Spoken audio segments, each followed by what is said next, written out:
Hello, and welcome back to the UAS Magazine podcast. I'm your host, Danielle Piekarski, and today's guest is joining us all the way from Latvia. We have Gints Jakovels, Innovation Lead of UAS and UTM Development and Solutions at LMT. Welcome to the podcast, Gints. Thank you, and hello to you and to everyone who's listening. Yes, so why don't we get started by you telling us a little bit about yourself and LMT as a company? Yes, sure. I am innovation lead working for a company called Latvias Mobilais Telephones, which is a mobile operator. We are actually largest mobile operator in our country. And of course, our core business is related to voice and data services. But for a few years, we are working also on innovations, like, for example, drones, military, smart cities, IoT, and so on. So we are diversifying our business strategies and looking for new revenue streams. And the drones are one of those new innovative ideas on which we are trying to work and see how we as a mobile operator could be part of the game. Awesome. So I just recently posted a press release about LMT successfully completing a cross-continent demonstration. Could you recap what the COMP4DRONES demonstration was about? Yes. So this flight was conducted during the final demonstration of the European project COMP4DRONES, which aims to provide a framework for key enabling technologies for safe and autonomous drones. The purpose of our demonstration was to test command and control functions using Cellular Network as communication channel for remote beyond visual line of sight drone flights. And in this particular demonstration, drone pilot was in Spain, but the drone itself was located in my home country, Latvia, which is almost 3,500 kilometers away from Spain. So, someone could say, so what? And to some extent, they are right, as the distance is just one parameter in all chain of variables. But the main focus was to demonstrate possibility for remote pilot being so far away from actual drone flight location to use tools that allow him to forecast in pre-flight phase cellular network coverage in real time in area where network coverage has not previously been measured on site. Instead, relying on fully remote network forecast. Then follow network parameters in real time during the flight to see that the network strength, interference, and other network KPI parameters are according to the needs of a drone flight, and being able to control the drone during all the flight time. Not only launching automated flight and then just waiting and hoping that it will end well. And such demonstration was an attempt to show how cellular technologies can increase flight safety, explore future business possibilities for cellular network connected drone technologies, as well as for network infrastructure providers, since these drones will become new equipment to use this infrastructure. So this was in a few words about our demonstration. Very interesting. So why would you say that beyond visual line of sight flights and C2 links via cellular network are so important for drone solutions? Well, to enable these autonomous drone solutions and to scale drone usage for commercial purposes, drone operators and pilots need the possibility to to do the flights beyond the visual line of sight. But that is a challenge for authorities and regulatory bodies to find the right balance between safety and too complex procedures, paperwork for drone operators. And we see that this is quite a big challenge in the whole world at the moment.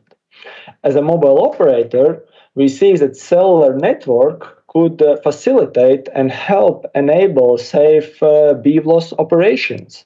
If we look at preconditions for safe beyond visual line of sight flights, then possibility to be able to reach the drone at any flight phase is one of them. There are significant drawbacks of using unlicensed radio frequency technology for these communication links, as, for example, reliability. Unlicensed radio frequency spectrum like Wi-Fi can be used by anyone and by many different technologies.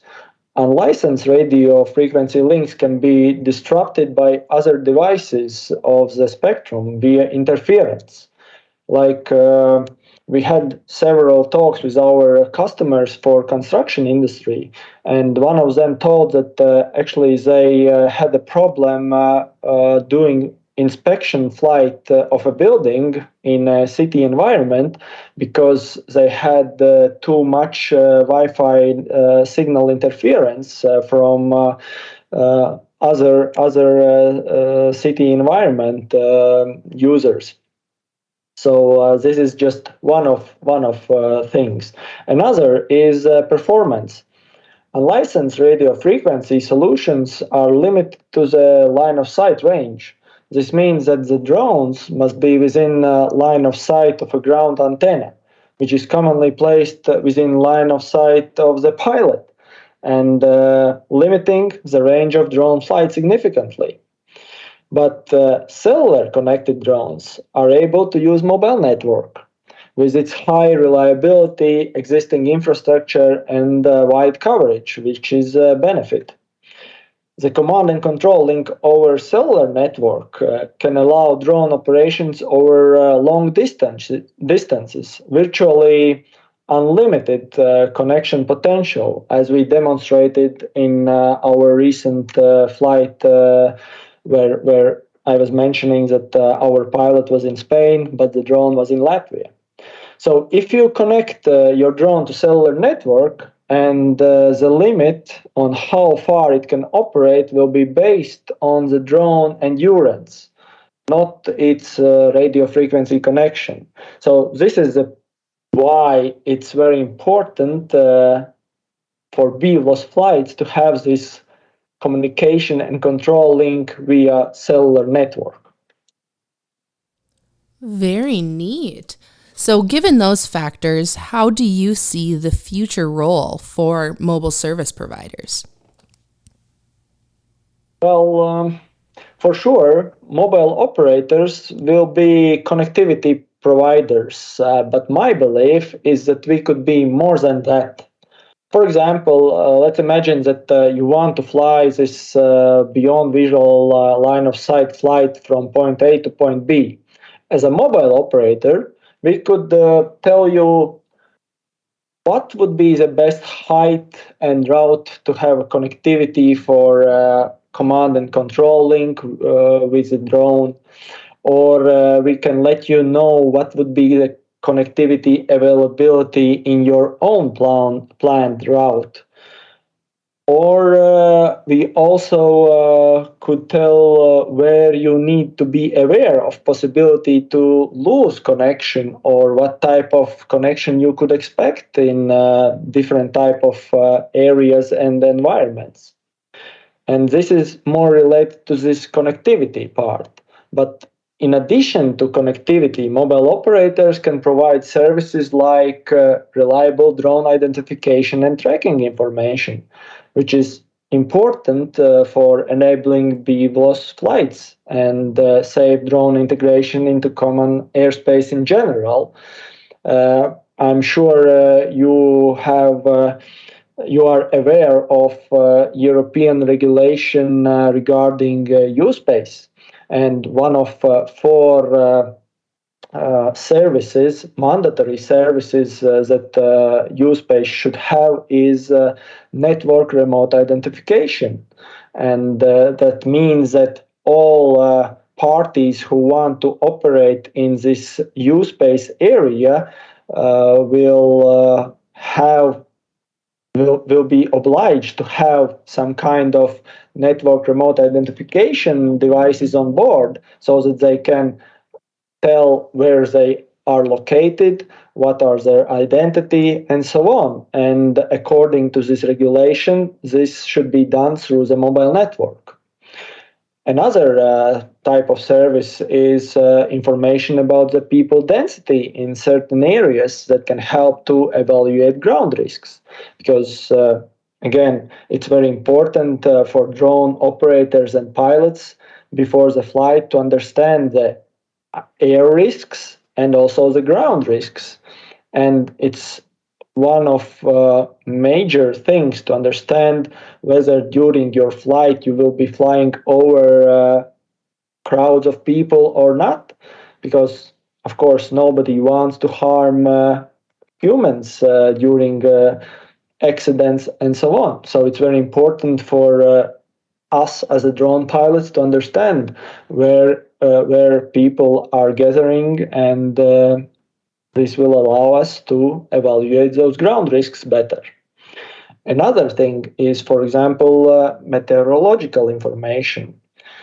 As mobile operators, we have infrastructure like base stations, and if we add additional hardware on our base stations, particularly meteorological hardware, we can provide this service to the drone operators and drone pilots, which is very essential because we know that nowadays drone flights are very dependent of good weather. Because if we have strong winds, heavy rains, or snow, it's almost impossible to fly the drone. So it's very important to have precise information about the weather conditions.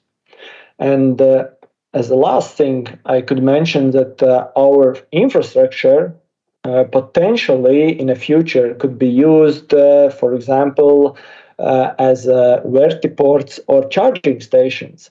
Of course, it could sound like very futuristic, but actually imagine that we have base stations all over the country. So one of the things that is a challenge for drone manufacturers at the moment is possibility to fly long distances and to have the good capacity of the battery. And if you need to charge during the flight, then why not to do in some charging stations near our base station, because every base station needs electricity. So this infrastructure is already in place. So it's just a matter of technique how to enable it for drones and give them possibility to charge during the flight. And this additional information and services from mobile operators could help not only drone operators and pilots, but also in flight management for authorities.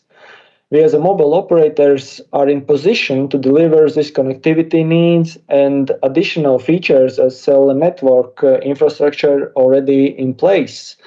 And there is no need for big investments to build something new.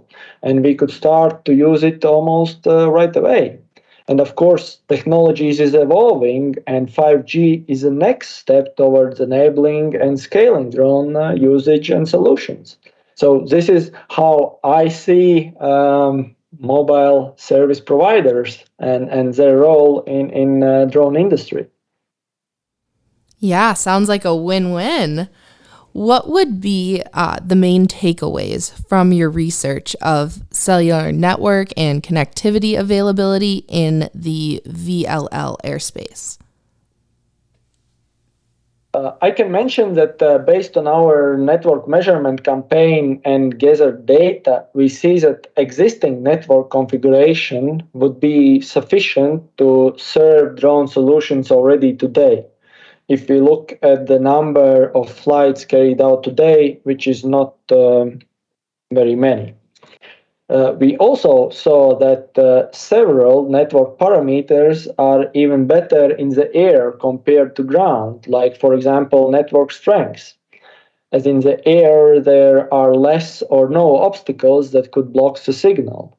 It is very important to choose the right altitude for the UAVs to have the best cellular network reception.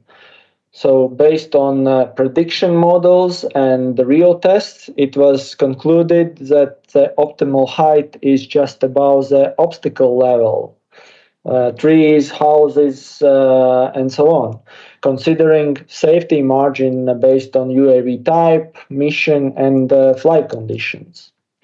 One more takeaway is that further research is required, definitely, as we discovered areas that we need to understand better, like high altitude UAV interference with cellular network.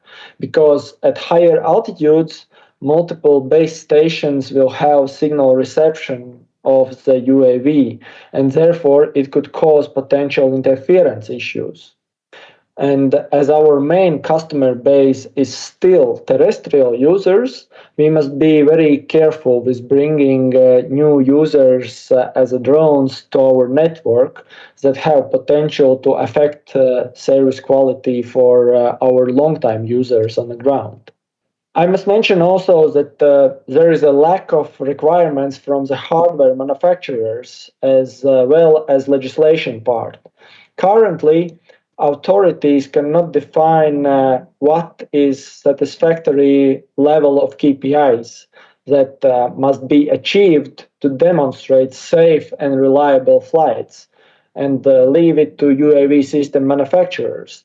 However, those UAV system manufacturers claim that high-level autonomy flights technically are possible, but not approved by competent authorities.